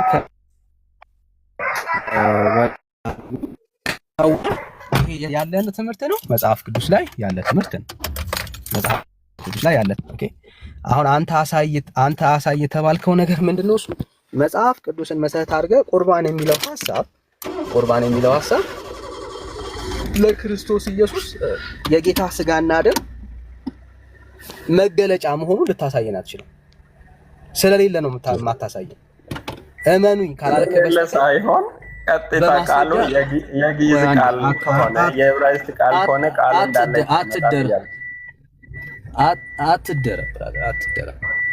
አትደረ ይቀመጣል። የምንድን ነው? ምን ተብሎ ነው የሚቀመጠው? ምን ማለት ነው ይቀመጣል? ምን ነው የሚቀመጠው? ኦኬ ሐሙስ ማለት ከዓርብ ቀጥሎ ያለው ምን ነው የሚቀመጠው? ወዳጅ ስለ ሐሙስ አለም የጠየቁ ስለ ቁርባን የጠየቁ ምንድን ነው የሚቀመጥ እኮ ሐሙስን እንዴት አስረዳኝ? ሐሙስን ባስረዳ መንገድ እኮ እያስረዳው እኔ ሳስረዳ ልክ አይደለም ማለት አስረዳው ልክ ነው። አይ እኔ ሐሙስ እኮ ያልኩ ኦልሬዲ የሚታወቅ ነገር እኮ የጌታ የተሰቀለበት ቀን ይታወቃል። የተሰቀለው የፋሲካ በዓል መቼ እንደሆነ ይታወቃል። እሱን ሐሳብ ነው የነገርኩ። አሁን አንተ ቁርባን የሚለውን ሐሳብ ግን መጽሐፍ ቅዱስ ላይ ከጌታ ስጋና ደም ጋር አንድ ቦታ ላይ አቅርቦትና አውርቶት አያውቅም። አዎ ያ ቃል የምትለኝ ከሆነ ማስረጃ ግለጥና ልክ እኔ አሁን እንደገለጽኩልህ ግለጥና ያሳየኝ። አንድ ገለጥክበት ስጋና ደም መቀበል የታወቀ አይደለም። ስጋና ደም መቀበል የታወቀ አይደለም። ምን ስለ ቁርባን ተብሎ ስለተሰው አያውቅም ነው እያወራን ያለነው እኮ። ስጋዬን የሚበላ ደሜን የሚጠጣ አለ። ያ ፕሮሰሱ ቁርባን ይባላል አልነው። አንተ ነህ ያልከው ቁርባን እንድትረዳው ማለት ነው። ቁርባን ለምሳሌ በአዲስ ኪዳን ላይ የጀመረ ትምህርት ነው እንዴ? ቁርባን የአዲስ ኪዳን ሐሳብ ነው አሉ እኮ የነበረ ነው። ድሮ መስዋዕት ነው። ድሮም የነበረ ነው። አሁንም የነበረ የድሮን አዲስ ኪዳንና ብሉይ ኪዳን ልዩነቱን ማወቅ ነው እንጂ ቃሉ ተቀየረ አልተቀየረ የምለው ላይ አይደለም ማሰብ ያለብህ። አሁን ቃል በቃል የተገለጹ ዕለታት የሉም። አሁን ለምሳሌ እሁድ የምለውን መጽሐፍ ቅዱስ ላይ ልታሳየኝ አይችልም። እሁድ ሰንበት እሁድ ናት የምትለው መጽሐፍ ቅዱስ ላይ ልታሳየኝ አይችልም። ስለዚህ ሲጀመር ሰንበት እሁድ አይደለም። እሁድ ዕለት አይደለም ሰንበት፣ ግን እንድትረዳው ማለት ነው። ሰንበት እና ለምን ታከብራላችሁ ታዲያ? እሁድ ሰንበት ካልሆነ ለምን? አንዴ ስሜት ያቱ አንዴ ተደማመጥ።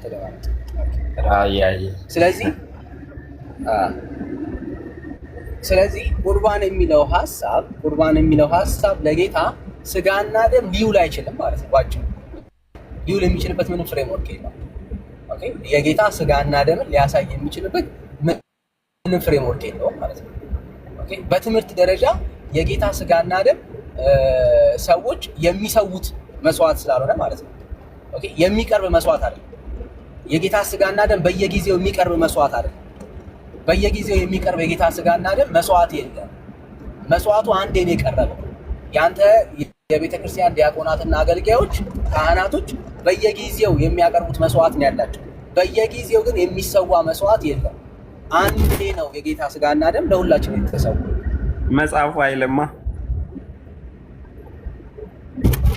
በየጊዜው የሚበላ ብሎ ለምን ኮንቲኒቲ ያስቀመጠ? የሚጠጣ ብሎ ለምን ኮንቲኒቲ ያስቀመጠ? እኮ በቃ ሁሌ የሚቀጥል ነገር ነው። ስለ መስዋዕት ነው የጠየቁት እኮ። የለም ስላልከኝ ያንን መልሰኛ ማለት የሚጠጣ የሚበላ ካለ ለዘላለም የምኖር ነገር ነው ማለት ነው። ስለዚህ አሁን በአንዴ ተደርጓል። ስለ መብላት ስለ መጠጣት ወዳጅ ስለ መብላት ስለ መጠጣት አልተጠየቅም። የተጠየቀው ስለ መስዋዕት ነው። የጌታ ስጋና ደም ሁሌ ይሰዋል የሚል ማስረጃ አለ ከመጽሐፍ ይላል። የሚጠጣ የሚበላ ካለ በቃ ኮንቲነስ ነው ማለት ነው። አሁን ለምሳሌ የበላ ካለ አለቀ፣ አንድ የተደረገ። የሚበላ ካለ ግን መበላቱ ነው የሚቀጥለው፣ መሰዋቱ ነው የሚቀጥለው።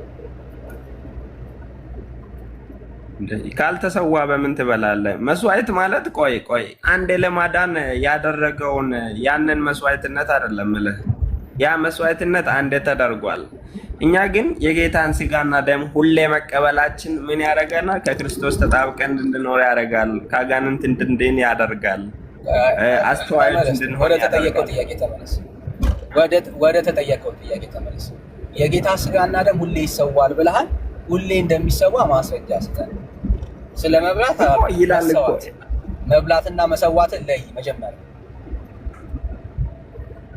ሁለቱን ለይ መጀመሪያ። መስዋዕትና መስዋዕት ማቅረብና መብላትን ለይ መጀመሪያ።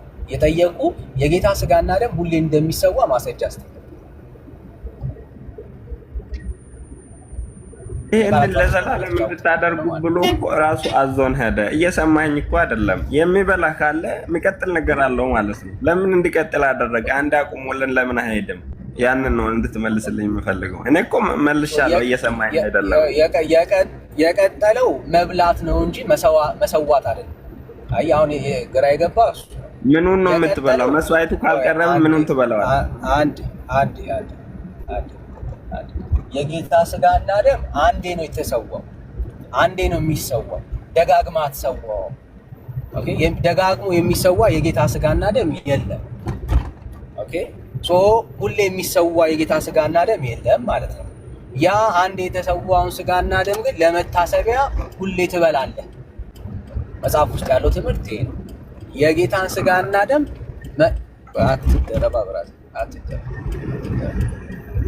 ይሰዋል ያልከው አንተ ነው። ሶ ሁሌ ይሰዋል የሚል የመጽሐፍ ቅዱስ ትምህርት የለም። የጌታ ስጋና ደም ሁሌ አይሰዋም። አንድ ጊዜ ነው የፈሰሰው፣ አንድ ጊዜ ነው የተሰዋው። ያ አንድ የተሰዋው ስጋና ደም በቃ አንዴ ነው፣ ለዘላለም አንዴ ነው የቀረበው። ኦኬ፣ አንዴ ነው በመስቀል ላይ የፈሰሰው የጌታ ስጋና ደም። በየጊዜው ቂጣ እንደ በግ ቤተክርስቲያን ናት የምትሰዋው። ኦኬ፣ መጽሐፍ ቅዱስ ውስጥ አንዴ ነው የተሰዋው። የጌታም መስዋዕትነት የቀረበው አንዴ ነው። ኦኬ፣ አሁን ጥያቄው ምንድነው? እሱ ይሄ አንዴ የተሰዋው የጌታ ስጋና ደም አንዴ የተሰዋው ሁሌ ይሰዋል ለሚለው የቤተክርስቲያን ትምህርት ማስረጃ የለው። ቤተክርስቲያን አንዴ ነው የሚሰዋ ካልከኝ አንዴ ወዳጅ አንዴ። ስለዚህ ሁሌ ይሰዋል የሚል የመጽሐፍ ቅዱስ ትምህርት ካለ ስጠኝ። ኦኬ፣ ሁሌ ይሰዋል፣ ካህናቶች፣ ዲያቆናቶች ሁሌ ይሰውታል የሚል ትምህርት ካለ ማስረጃ ስጠኝ። ኦኬ፣ ለመታሰቢያ የሚሆነውን ግን የጌታ ስጋና ደም ሁሌ እንዲበሉ ታዘዋል። ሁሌ እንዲበሉ ታዘዋል ማለት ሁሌ ይሰዋል ማለት ስላልሆነ ማለት ነው። ሁለቱም ቢለያዩ ኮንሰፕቶች ናቸው። ሁሌ አይደለም የሚሰዋው፣ አንዴ ነው የተሰዋው። ያ ለመታሰቢያ የሚበሉት ግን ሰዎች ሁሌ ነው የሚበሉት፣ ሁሌ ነው የሚበሉት። ሁለቱም ቢለያዩ ኮንሰፕቶች ናቸው። ሶ አንተ ግን ሁሌ ይሰዋል ላልክበት ማስረጃ ሰው ተቀበል። ሁሌ እንደሚሰዋ እኔ እኮ ስለ እየሰማኝ አይደለም መሰለኝ። ቆይ ስጋና ደም የተሰጠው ሐሙስ ዕለት ነው፣ አርብ ደግሞ ተሰዋ። ያንን የሁለቱ ልዩነት ምንድን ነው አንተ? የአርብ ዕለት ስጋና ደም የሐሙስ ዕለቱ ልዩነቱ ምንድን ነው? ምን ለማስተማር ነው ሐሙስ ዕለት የጀመረው? ለጠየቅኩ ጥያቄ ማስረጃ አስጠኝና ከዛ አስረዳችሁ። እኔ አሁን እኮ እያልኩ ነው። ለምን ኮንቲነንስ አድርጎ ተናግሮ አለፈ? ያችን ብቻ እንድትፈታ ብፈልግ እየተረጎምክልኝ አይደለም። የሚበላ የሚጠጣ ካለ ዘወትር ኮንቲነንስ የሆነ ነገር አለ ማለት ነው። አበቃ ካለ ስጋዬን የበላ በወልድ የሚያምን የዘላለም ሕይወት አለው አለ። ስለዚህ አንዴ አሁን ለምን መጠመቁ ወደ ክርስቶስን እመን ወደ ማለቱ ለምን መጣና አንዴ እኮ አድርጎታል። ስለዚህ እንደዛ ሁሉ ስጋና ደም የሚጠጣ የሚበላ ካለ ዞትር የሚቀጥል ነገር ነው ማለት ነው። አንተ እንዳልከው አንዴ ተደርጎ በአንዴ ቢቀር አይደለም።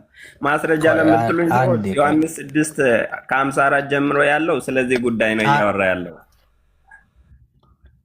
አንዴ ብራዘር የጠየቅን ሁሌ እንደሚሰዋ ማስረጃ አስጠን ያለ። ኦኬ፣ ሁሌ ሰውት ያለበትን ቦታ ማስረጃ አስጠን። ሲጀመር አንተ ነህ እንደ ኢየሱስን የምትሰዋው? ጌታን አንተ ነህ እንደ ሰውየው? አንተ ነህ በመስቀል ላይ ነው ሁሌ የምትሰዋው ኢየሱስን? ሁሌ ኢየሱስ እየመጣ ይሰቀላል እያልከን ያለው? እንደዛ አላልኩ።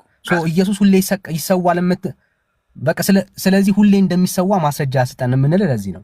ለምን ኢየሱስ ሁሌ እየመጣ መስቀል ላይ ሁሌ ስለማያዘዘን ነው እንጂ ከዛ ጋር የሚገናኝ ነገር አይደለም። አንተ የምታወራውን እኔ ማስበው ነገር የተለያየ ነው፣ ምልህ ነገር የተለያየ ነው፣ ማስረዳህ ነገር ክርስቶስ ዛሬ የሚታረዳ ነገ ክብር ይግባውና ለስም አጠራሩ ዛሬም ነገም መስዋዕት ሆኖ ይቀርባል የምንለው እሱ የሰጠውን ስጋና ደም ነው እንጂ እሱ ዛሬም ይሰቀላል ነገም ይሰቀላል እያልን አይደለም። ያንን ኮንቴክስት እንኳን እኛ አምነን የምንከተለው ይቅርና የማያምነውም ያውቃል።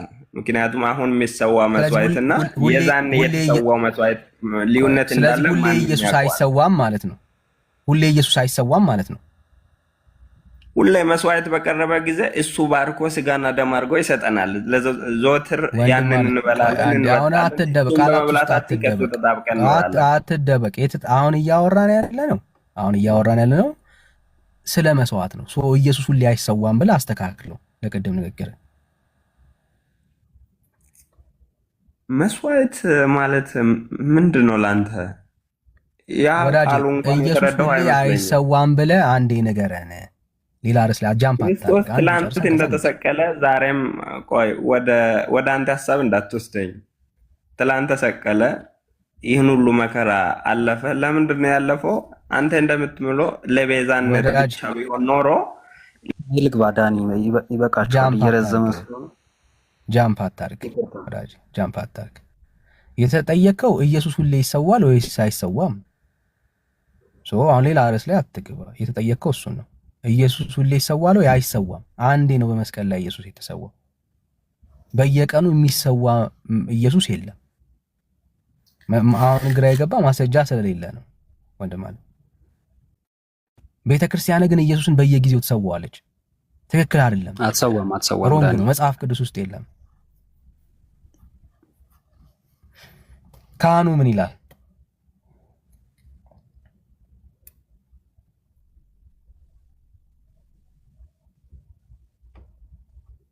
እሺ እሰማለሁ ጋይስ። አዎ ትሰማለህ። ቀጥል። እሺ ከየት ቤተ እምነት ነህ? ኦርቶዶክስ። እሺ እንኳን ደህና መጣ። እንኳን ደህና ቆያችሁ። እሺ ዳግ ሻይ አለ? አንድ 10 ደቂቃ ዳግ አለ? እሺ ቤካዬ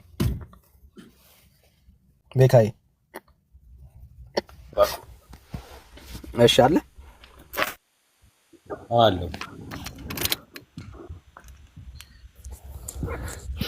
አንድ 10 ደቂቃ እሺ ዳግሻዬ ካለ ቀጥል። ወንድማችን ከየት ቤተክርስቲያን ነህ? ከየት ቤተ እምነት ማለት? ኦርቶዶክስ። እሺ ፋሲካን ለምን ታከብራላችሁ ነው እንግዲህ ርዕሱ። ለምን ነው ፋሲካ የምታከብሩት? ያው ፋሲካን እናከብረው የክርስትናችን መሰረት ስለሆነ ነው። ክርስቲያኖች ስለሆነ ፋሲካ የትንሣኤ በዓል ስለሆነ ትንሣኤ በዓል መሰረት ስለሆነ ለዛ ነው። እሺ የክርስቶስ ኢየሱስን ሞትና ስለኛ ኃጢአት መሞትና ስለ እኛን ስለማድረግ መነሳት በተመለከተ እሱን ታሳቢ ማድረግ ነው ፋሲካ የምታከብረው? አዎ እንደዛ ነው። ፋሲካ ማለት ቃሉ መሻገር ማለት ነው አይደለ? እንግዲህ መሻገር ነው። በብሉይ ኪዳን ከነበረ እንትን የመጣውና በዛን ወቅት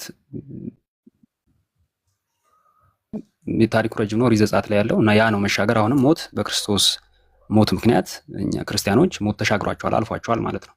በዛ ምክንያት ነው ክርስቶስ ሞቶ ተነስቷል። ስለዚህ ጳውሎስም እንዳለ ክርስቶስ ካልተነሳ ስብከታችን ከንቱ ነው እንዳለ አሁንም ክርስትናችን መሰረቱ የክርስቶስ ትንሣኤ ላይ ነው እና ያ ነው ፋሲካ ማለት። ኦኬ። ስለዚህ ከክርስቶስ ኢየሱስ ከእርሱ ፋሲካ ውጭ ሌላ የምታከብሩት ሌላ ፋሲካ የለም? ሌላ ፋሲካ የለም። እርግጠኛ ነህ? አዎ። ምን? ስለዚህ የትንሣኤን በዓል የምታከብረው ወይ ፋሲካን ስታከብር የምታከብረው ስለ ክርስቶስ ኢየሱስ ሞትና ትንሣኤ እሱን ታሳቢ እያደረግክ ነው ማለት ነው አይደለም? አሁን እንዳልኩ ድጋሚ የጠየኩ እንዳት ዋሽ ብዬ ነው። እሺ ብራዘርዬ፣ በእናንተ ቤተ እምነት ግን የትንሣኤው በዓል የሚከበረው ክርስቶስ ኢየሱስን ብቻ በተመለከተ አይደለም። ከክርስቶስ ውጭ ከኢየሱስ ውጭ ደግሞ ሌላ የሚከበር በዓል አለ። የምን በዓል? ለምሳሌ በተክለ ሃይማኖት ለአንተ ስለአንተ ሞቶ የተነሳ ወይም ደግሞ የተክለ ሃይማኖት በዓል ራሱ መታሰቢያው በዓል እንደ ትንሣኤ በዓል አድርገህ እንድታከብር ታዛል። ስለዚህ የትኛውን የምታከብረው ነው? ገባ? የክርስቶስን ትንሣኤ ነው ወይስ የተክለ ሃይማኖትን ትንሣኤ ነው የምታከብረው ነው ጥያቄ። አይ እሱ ማስረጃውን ታመጣለህ፣ ችግር የለውም። እንደዛ የሚለውን ማለት ነው። እና የተክለ ሃይማኖት ትንሣኤ የሚባል የለም በቤተክርስቲያን አስተምሮ፣ በመጀመሪያ ደረጃ ማለት ነው። ማውራት ካለብን መጽሐፍ ቅዱስ ላይ ነው ማውራት ያለብን አይመስልህም? ኦኬ መጽሐፍ ቅዱስ ብለህ ስትል ለምሳሌ ሶላ ስክሪፕቸር ብቻ ብላችሁ የምትቀበሉት እናንተ እንደዛ ነው የምታምነው? ለምን ሶላ ስክሪፕቸር ብለንማ አንቀበልም። በቃ ስለዚህ ሶላ ስክሪፕቸር ከእናንተ ጋር ለማውራት አይደለማ፣ ከእናንተ ጋር ለማውራት በእናንተ ልክ መሆን አለብን። አየህ አሁን መጽሐፍ ቅዱስ ላይ ሳንስማማ የሆነ ገድል የሆነ ምንድርሳን ብታመጣ ልንወያይ አንችልም። መጀመሪያ አላመንክበት ነው፣ ባመንክበት ነው ወያይ ለመምጣት ሰማኝ። ከኛ ጋር በእኛ ልክ ለመምጣት ክርስቲያን መሆን ይጠበቅብሃል። ክርስቲያን መሆን ይጠይቃል። እኔማ ድብን ያልኩ ክርስቲያን ነኝ። አየህ ድብን ያልኩ ክርስቲያን ነኝ። ክርስቲያን ከሆንክ ሰማኝ፣ ክርስቲያን ከሆንክ ሶላ ስክሪፕቸር ነው መጽሐፍ ቅዱስ ብቻ የሚለውን ትቀበላለህ ወይ? ማስረጃ አምጣ፣ ለሱ አንጣ። ሶላ ስክሪፕቸር የሚል ከስክሪፕቸሩ አንጣ። አሁን ልቀበል። ኦኬ ስለዚህ አንተ እያልክ ያለው ነገር ምንድነው? መጽሐፍ ቅዱስ የእግዚአብሔር ቃል ከየትኛውም መጽሐፍ ጋር እኩል የሚታይ ተራ መጽሐፍ ነው እያልከኝ ነው? አላልኩም። አታጣም። አየህ አላልኩም። ኮንክሉድ ታደርጋለህ ዝም ብለህ ተነስተ ማለት ነው። እኔ ያልኩትን ስማኝ ነው ያልኩት። እናንተ መጽሐፍ ቅዱስ ብቻ ስትሉ በእናንተ ልክ ሆነን ነው መጽሐፍ ቅዱስ ብቻ እያልን እያወራን ያለ ነው እንጂ መጽሐፍ ቅዱስ ብቻ ብለን አስጨርሰኝ። አማርኛም ልክ አይደለም ብራዘር። ስማኝ ለአማርኛ ይቅርታ። እኛ መጽሐፍ ቅዱስ ብቻ ብለን ስናምን ማንኛውም ነገሮች ሁሉ በጠቅላላ በመጽሐፍ ቅዱስ በእግዚአብሔር ቃል ይመዘናል። ተፈትሸው በእግዚአብሔር ቃል ተፈትሸው ያልፋሉ። የሁሉም ነገር ስልጣን ወይም ደግሞ የሁሉ ነገር የመጨረሻው ስልጣን ምንድነው? ብይን ሰጪው የእግዚአብሔር ቃል ነው። በእግዚአብሔር ቃል ነው ኤቭሪ ነገር ተመዝኖ የሚያልፉት ማለታችን ነው። በጣም ደስ የሚል ቃል እኮ ነው። አየህ አሁን ምን መሰለህ እንዲህ ስትናገረው ደስ የሚል ነው። አሁን መጽሐፍ ቅዱስ ብቻ እና በመጽሐፍ ቅዱስ ተመዝኖ ምናምን ስትል ማለት ነው። እሱ ጥሩ ነው ሐሳብህ እኮ። አሁን እሱን ሐሳብ ከመጽሐፍ ቅዱስ ከስክሪፕቸሩ አምጣልኝ ነው እያልኩ ያለሁት። መጽሐፍ ቅዱስ 66 መሆኑን አንተ ማን ሰጠህ ሲጀመር? እሺ ንገረኝ። ለዚህ መልስ አለ? አሁንም ላይክ አንተ ኦፍ ቶፒክ ልታደርግ አትችልም። አንተ አትመራኝም። ቤቱ ርዕስ አለው። ርዕሱ ላይ እያወራ ያለ ነው። አንተ መጽሐፍ ከርዕሱ ውጭ ወጣኸው አንተ ነህ። ሁለተኛ ጢሞቴዎስ ምዕራፍ 3 ቁጥር 11 ማመት ትችላለህ። ሁለተኛ ጢሞቴዎስ እሱን ለማስረጃ እኛ በዛ ላይ ቆመን ነው የምናወራው። መጽሐፍ ቅዱስ ብቻ ብለን ስንል ሁሉም ቅዱሳት መጽሐፍት የእግዚአብሔር እስትንፋስ ያለባቸው በመንፈስ ቅዱስ ኢንስፓየር የሆኑ ገባህ? ይሄን መዳንን ልታገኝባቸው የሚችሉ በማን ሲባል በክርስቶስ ኢየሱስ አምነህ እነኛ ቅዱሳት መጽሐፍት እንደሆኑ ሁለተኛ ጢሞቴዎስ ምዕራፍ 3 ከቁጥር 16 ጀምሮ በደንብ አድርጎ ያብራራል። እሱን ተው። አሁን ጥያቄ ምንድን ነው? አንተ ከአንተ ጋር ላውራ እነኝህን ገድላት ድርሳናትን አትንካብኝ፣ በመጽሐፍ ቅዱስ አውራ አልከኝ። እንደዛ ካልክ ቤተ እሺ ስማኝ። አሁን አንተን አሁን ለእኔ ማስረጃ የምታቀርበው እኔ አይደለሁኝም።